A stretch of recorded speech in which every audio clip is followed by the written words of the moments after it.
শেষ ম্যাচ সিরিজটা জিততে গেলাম। সিরিজ জিতলাম তো ভালো কথা, কিন্তু রিটার্ন তোর ফর্ম আবার কখন আসবে রে? ধুর ভাই, তোরা শুধু ফর্ম নিয়ে পড়ে আসস, ফর্ম দিয়ে কিছু হবে না, এই পারফরমেন্স দিয়ে কিছু হবে না। তোদেরকে যে সিরিজ জিতেছে ওইটা দেখ। আমার মতো ক্যাপ্টেন আর খুঁজে পাবি তোরা? পড়ে আছে পারফরমেন্স দিয়ে।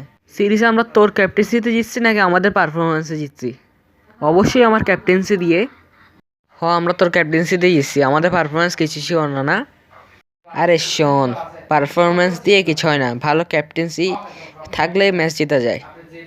এই কথার কোনো প্রমাণ আছে তোর কাছে? অবশ্যই প্রমাণ আছে, দেখ। যখন শান্ত ক্যাপ্টেন্সি করাচ্ছিল বা মিরাজ, তখন তোরা তো ভালো খেলতেছিলি, পারফরমেন্স দিচ্ছিলি, কিন্তু ম্যাচ জিততে পারছস? বলতো।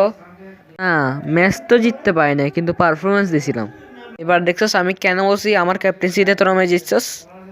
কিন্তু তারপরও কিন্তু কিছু না, আমার ক্যাপ্টেন্সিতেই তোরা ম্যাচ জিতছস, তোকে আমি প্রমাণ দিছি কিন্তু। ও ভাই, এখন আমার তো মনে হচ্ছে যে আমরা তোর ক্যাপ্টেন্সিতেই ম্যাচ জিতছি। এখন সবাইকে এই বুয়া কথা বিশ্বাস করাই দিস। মানে? আরে না, কিছু না। মানে তুই এতক্ষণ আমাকে বলদ বানাইছস? আরে ধুর, এই কথা তোকে আবার কে বললো? আমি তো তোকে বুঝাই দিলাম যে শুধু পারফরমেন্স দিয়ে কিছু হয় না, ক্যাপ্টেন্সি হচ্ছে বড়। এখন তুই গিয়ে এটা সবাইকে বুঝাই দিবি আর কি। লিটন আমি বুঝছি, এখন দাঁড়া দাঁড়া, তোরা আজকে আমি কি অবস্থা করি দেখ। আরে বন্ধু, তুই তো বেশি রাগ হয়ে যাচ্ছিস ভাই, আমি তো সাথে সাথে একটু মজা করছি ভাই, মজা মজা। আসলে পারফরমেন্সই বড়। বন্ধু, তুই এখন এখানে আয়, আমি তোর সাথে একটু মজা করবো। ভাই আইসি, বল কি মজা করবি? ও বাপ বন্ধু, আমার আর মারিস না বন্ধু, মারিস না। নে, তুই আমার সাথে মজা করছিস না, নে আমি তোর সাথে মজা করতি, নে এই লাঠি থাকা। ও বাপ রে বন্ধু রে ভাই, আমার কোমরটা ভাঙিয়েছে ভাই, আর মারিস না।